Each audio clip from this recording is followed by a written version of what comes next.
अस्सलाम वालेकुम स्टूडेंट्स। आज की वीडियो में हम फर्स्ट ईयर केमिस्ट्री का एक शॉर्ट क्वेश्चन देखेंगे। What is evidence of atom.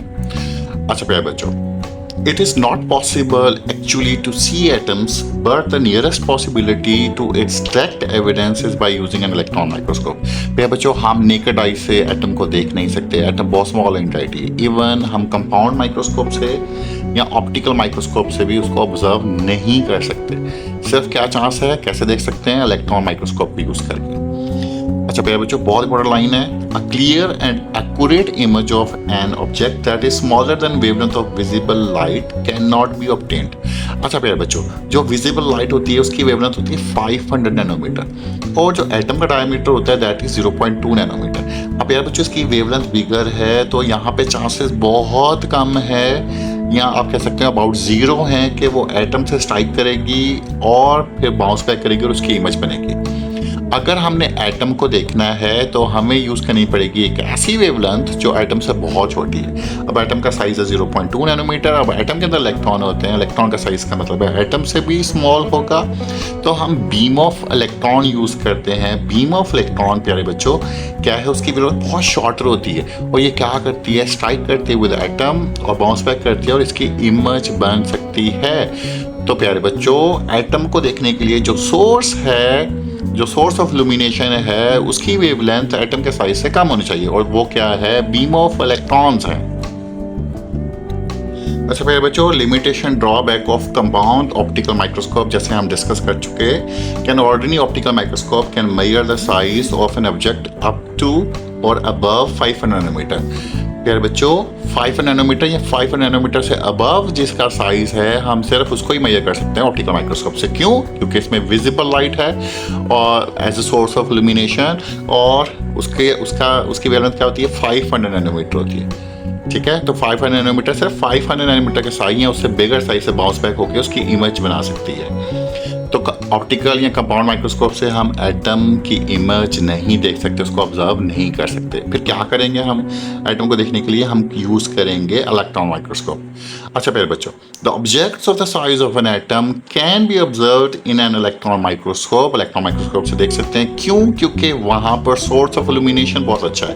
It uses beams of electron instead of visible light. अब बीम ऑफ इलेक्ट्रॉन क्यों बेहतर है प्यारे बच्चों? Because wavelength of electrons is much shorter than that of visible light and is more suitable for viewing atoms। तो viewing atoms के लिए, atoms को ऑब्जर्व करने के लिए सबसे सुटेबल क्या है? बीम ऑफ इलेक्ट्रॉन, क्योंकि इलेक्ट्रॉन्स का साइज, उसकी वेवलेंथ शॉर्टर होती है देन साइज ऑफ एटम। अच्छा प्यारे बच्चों, अब आपको एक डायग्राम नजर आ रही है। डायग्राम में जो वाइट लाइंस हैं, वाइट बैंड्स हैं, ये शो कर रहे हैं ग्रेफाइट को, कार्बन एटम्स को, और जो इसमें ब्लैक या डार्क लाइंस हैं ये शो कर रही हैं स्पेसेस बिटवीन एटम्स। अच्छा प्यारे बच्चों, diameter of atom. Diameter of atom प्यारे बच्चों होता है 2 × 10⁻⁻10 मीटर।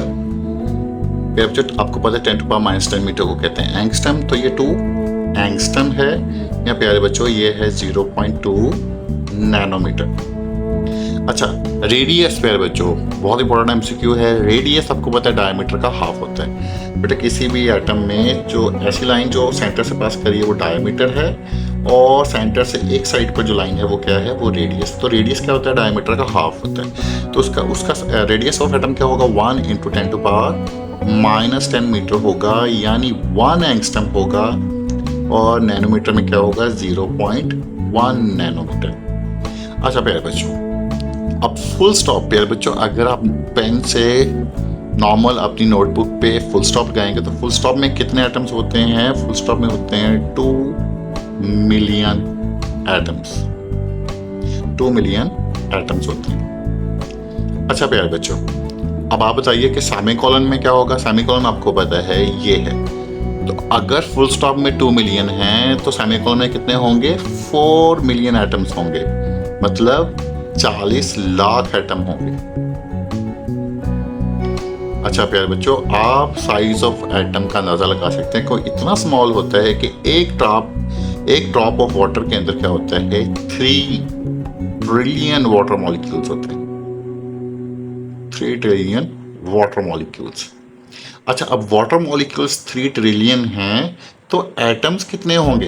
आपको पता है एक वाटर मॉलिक्यूल में 3 एटम होते हैं, तो 9 ट्रिलियन एटम्स होंगे एक ड्रॉप ऑफ वाटर के अंदर। अच्छा प्यारे बच्चों, अब बात करते हैं मास ऑफ एटम्स की। अच्छा प्यारे बच्चों, मास ऑफ एटम्स जो है वो होता है 10 to power -27 to 10 to power -25 kg। अच्छा प्यारे बच्चों, अगर आपने ग्राम में लेना है तो आपको पता है केजी से जब ग्राम में जाते हैं तो क्या करते हैं, 1000 से मल्टीप्लाई करते हैं। तो ये हो जाएगा प्यारे बच्चों 10 टू पावर -24 से 10 टू पावर -22 ग्राम। और अगर आपने ग्राम से कन्वर्ट करना है मिलीग्राम में तो आप फर्दर उसको क्या करोगे, 1000 से मल्टीप्लाई कर दोगे। तो ये हो जाएगा प्यारे बच्चों 10 to power -21 to 10 to power -19 milligram. अच्छा बच्चों, ये थोड़ी एडिशनल इंफॉर्मेशन है। हमारी जो शॉर्ट क्वेश्चन है what is evidence of atom, उसके लिए जरूरी नहीं है लेकिन फिर भी सीख लो।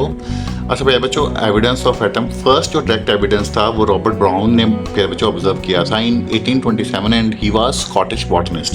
अच्छा उसने क्या नोटिस किया था, he notice that tiny pollen grain suspended in still water moved in complex path. The motion is caused by random motions of fluid molecules. यानी fluid molecules के अंदर मोशन होती है, एटम्स की मोशन होती है, जिसकी वजह से वो क्या होते हैं, टाइनी पोलन ग्रेन्स मूव कर रहे थे।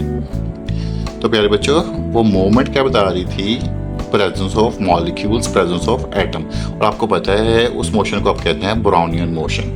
अच्छा 1905 में प्यारे बच्चों आइंस्टाइन ने इसी इंफॉर्मेशन को यूज़ करते हुए मेजर किया साइज ऑफ एटम और मॉलिक्यूल्स। और देन एक फ्रेंच फिजिसिस्ट थे जीन बैप्टाइस्ट पेरिन, उन्होंने कंफर्म किया आइंस्टाइंस वर्क और एक्यूरेटली मेजर किया size of atoms and molecules. Thank you and अल्लाह हाफिज़।